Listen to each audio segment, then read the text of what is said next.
recording on that? Duh. Okay. And here we go. 720 degrees. Divide that by the time number of cylinders you got how many fire engines. Now, today there are 3 hybrid vehicles that use superchargers. True or false? That is false. Technician A says the Atkinson cycle improves combustion efficiency by leaving the intake valve open longer than normal. Technician B says this increases the effective compression ratio. Which technician is correct? Technician A. Leave the intake valve open longer than normal. Somebody, I want some of you guys to do me some research on an Atkinson cycle engine, because that's what these hybrids have got in them. It ain't like a regular engine. You look at that engine, you're going to think, well, this is just an engine. It's different, the way that it operates, the valves and the way. In other words, the valve timing is totally different on an Atkinson cycle engine than it is on a regular engine. And furthermore, if for some reason that thing don't start, sometimes you can't tell that it didn't start because the motors are spinning it at 1,000 RPM. It sounds like it's idling. So you'll be confused by that on these hybrid vehicles. Incidentally, that is an A. If you, like I say, if you got a question about that, dig for it. I mean, you'll know it better if you dig for it. Sometimes if somebody just says something to you, you forget it. You ever notice that? But if you have to dig it up, I'll tell you something else.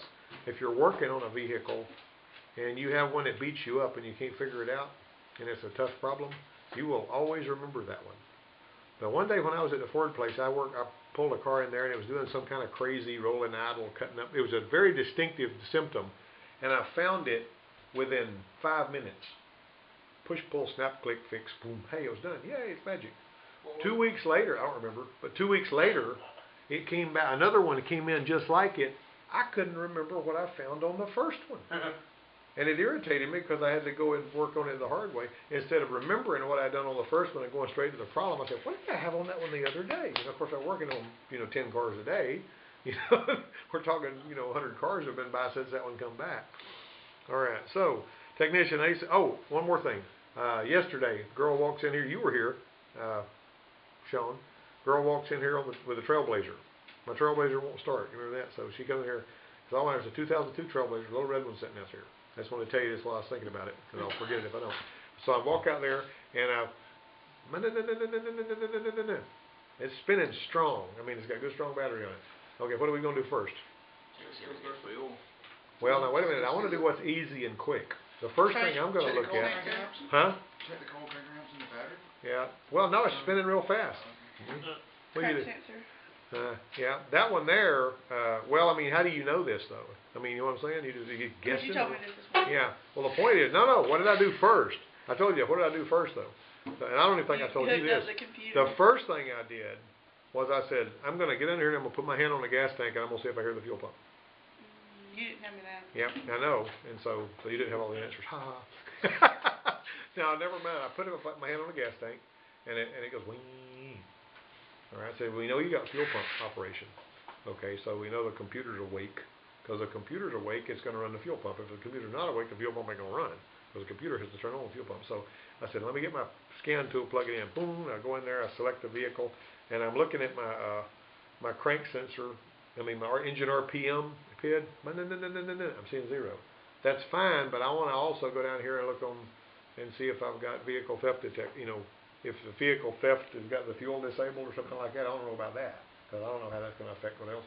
I just said it was not a vehicle theft issue, and I didn't see a security light either. See, I'm doing something all from the seat. I'm doing easy stuff first. I'm not going to go dig out a lot of tools. I mean, the scan tool, yeah, but I'm not going to start doing intrusive stuff. So I said, well, I'm thinking you got crank sensor issues because, well, to begin with, these things fail sometimes. And second, without warning, she had no problem with it at all. I called them up, $16 for a crank sensor. I said, send it over here. I'm going to just jam it in there and see if it does. Because I could stand there by the driver's side fender on that Trailblazer with that straight 6 and look at it. It was right there, down there at the bottom. So I got the 10 millimeter, jerked it out there, popped another one there, plugged it in. Then you put the bolts in it right to start with. I said, what do I do? Burn it up. I screwed it. I was through that thing in 10 minutes. Well, by the time the parts truck got here. And then, but the fact is, it was actually it was a quick and easy fix, you know, but it was really the last thing I needed at that part of the day when I was trying to, you know, get ready to go. Yeah. And Sean just bailed out and abandoned me. I needed him to do the legwork, but he didn't do it. Actually, he had already been here longer than he needed to be. But anyway, she was happy and fixed and gone. Okay, now let me hit you with this. Let's see. Technician A says all piston pins are offset.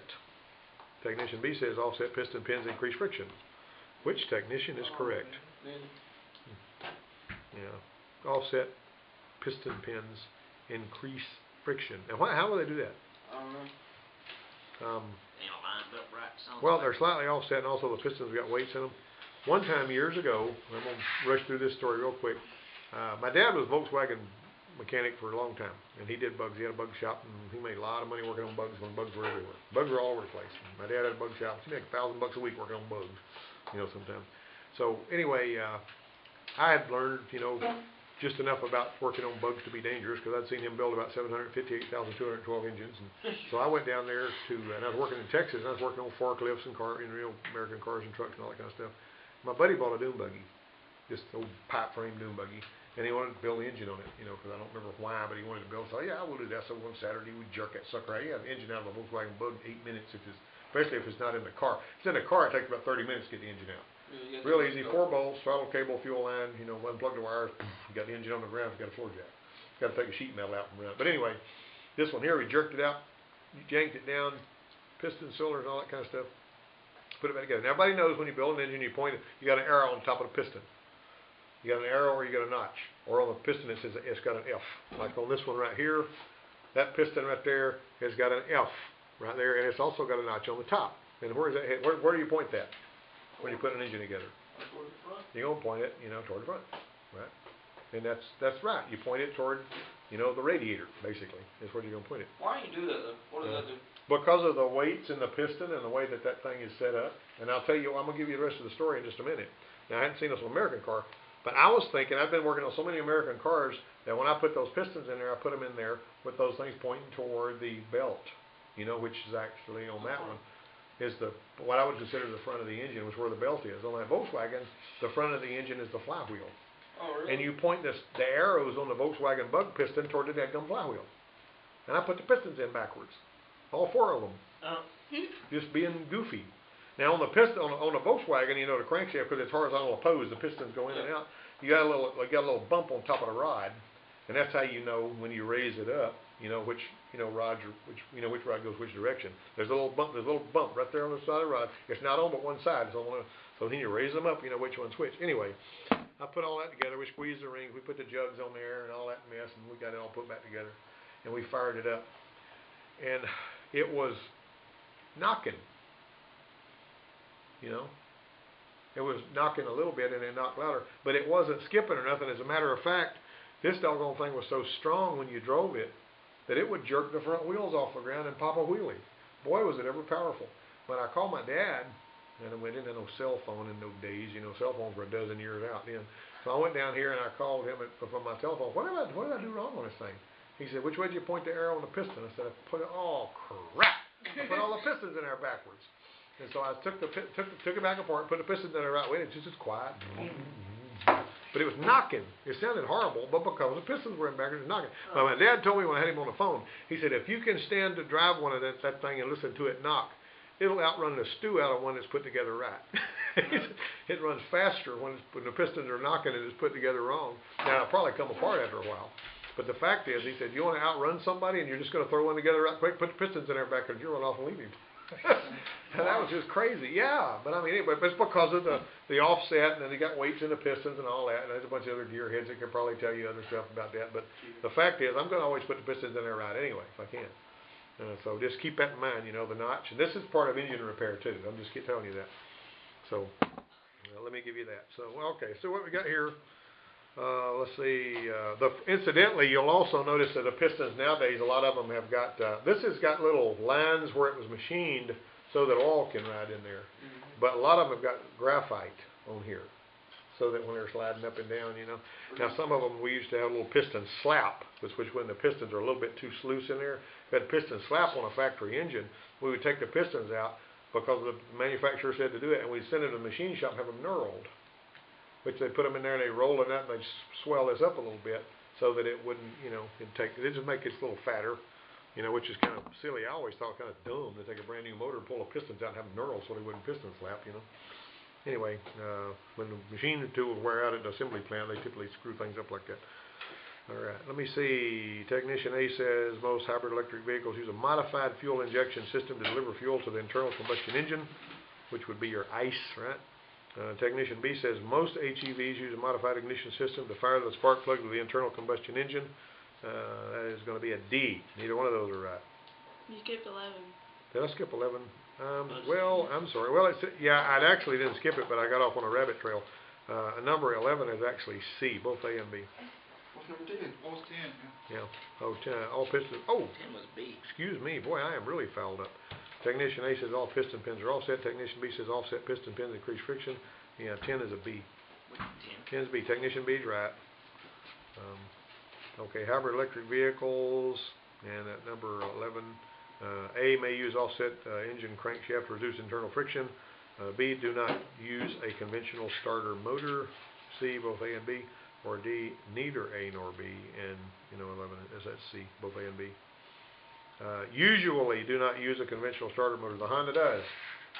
The Honda does use a conventional starter, okay? You got one of those, you got a conventional starter on there, 12 volt, just like everything else. And something else you need to remember, all these hybrid vehicles have got a 12 volt battery in addition to in other words, all your dash and all this stuff, the blower motor and all that nonsense, even your electric power steering, it's going to run on 12 volts typically. And if the electric power steering, some of them may run on slightly higher voltage, but the fact is your dash and everything's still going to run on 12 volts. They're not going to have your instrument lights in there running off 240 volts. See, they want a nice even 12 volts on that. Here's something else. Let me tell you this while I'm thinking about it. Let's say that you want to see if your contactors have closed and your battery's engaged back there. You can't tell by the sound of anything if it has. You know what I mean? You can look at, there's some ready lights on the dash and stuff, but did it actually close the contactors, and are the battery's actually online with your DC to DC converter and all that stuff? So what I'm going to do is I'm going to go to my battery with my meter, and I'm going to go to the post on my battery with my meter. If I see 14.5 volts, I know that stuff is closed and everything's working, the converter's working all like that. If I don't see that, if I energize that and I go back here and I just see it like 11.8 or something like that, I'm going to say something wrong back there. We got to go find out. You know what contactors are? Big relays, kind of like you use an air conditioner, where they close up real. They got to slap those things together real strong, because if they pull them together too slow, they go like a welding machine. It burns them up after a little bit. So they got to slam them together real hard. Okay. Now we're moving fast here, or we're trying to. Number 12, hybrid electric vehicles use a modified fuel injection system. No. All right, number 12 is actually a D. Neither one of those is right. Most hybrid electric vehicles do not use a modified ignition system to fire the plugs. Now the plugs are a little different on some of them, and they're actually A, B, C, and D numbered for the holes, and they got to be indexed just right. You know, in your race car, how you index the plug so that the gap is pointing right at the valve? You do that on hybrids too. I mean, they're indexed. They got to be put in there just the right way. You got to shim them and all that. Okay. So. And the gap, the 0.08. Yeah, there you go. Little bitty gap. Yeah. And why do you do that? So it's gonna put the part out at about 5,000 RPM. Yeah. Well, furthermore, what happens when you got a closer gap on your spark plug? What happens? Goes out. It burns longer. Well, I mean. When it burns longer. It has to, because if you reduce the gap, you're gonna have the spark's gonna burn for a longer amount of time, because you're turning that thing really fast. And if you spread the gap out too much, it's gonna spit and pop and cut out. However, if you put the gap really close on it, on some of them, unless you got it set up right, it'll foul the spark plug sometimes when you're trying to start it. So, and also, if you're tuning up a car, if you got if it calls for 42 thousandths of an inch and you fool around and say, well, I'm going to gap these on 40 so they'll last a little bit longer, a lot of the times when it's idling, you'll hear it sitting there go poo, poo, poo, poo, poo, poo, poo. You're better off to gap them on a regular car, like for soccer mom, gap them just a shade wide, and they're going to idle smoother, and you have less random misfires. All right, I got off on a rabbit trail again, sorry about that. Which of these engine types operates most smoothly? 4-cylinder, 6-cylinder, 8-cylinder? There's no noticeable difference. I think it's D. Okay, now how many? Now let's talk about our 700 degrees, 720 degrees again. Can we do that? Our 720 degrees. Think about what I'm saying here. You've got 700. You got a 4-cylinder.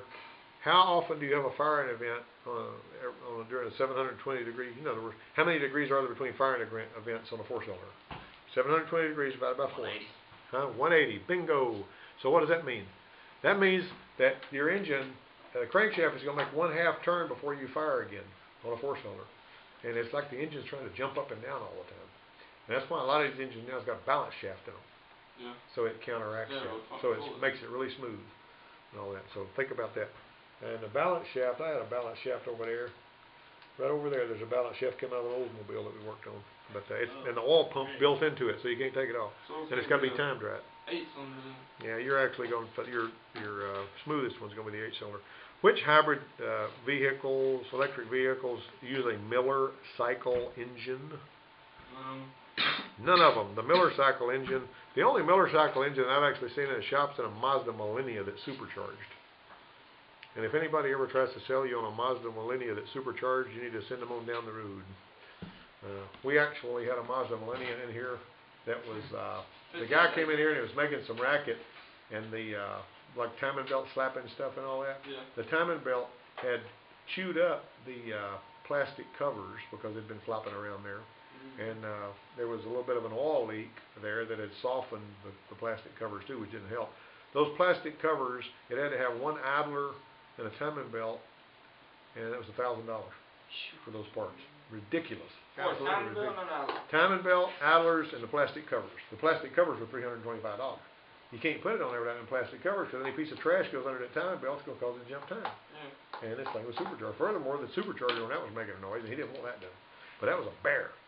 We had 3 vehicles in here with $1,000 repairs at one time on that side of the shop. One of them, This place? yep, that's exactly right. One of them was that one. There was the one out next to it was a Ford Escort and a burnt up transmission. By the time the smoke cleared on that, it was $1,000 repair. And it wasn't because we did anything wrong, it's just because that's how much it cost. And there was a third one over there that they had run it out of oil. It was a Geo Tracker, and it needed a $1,000 engine.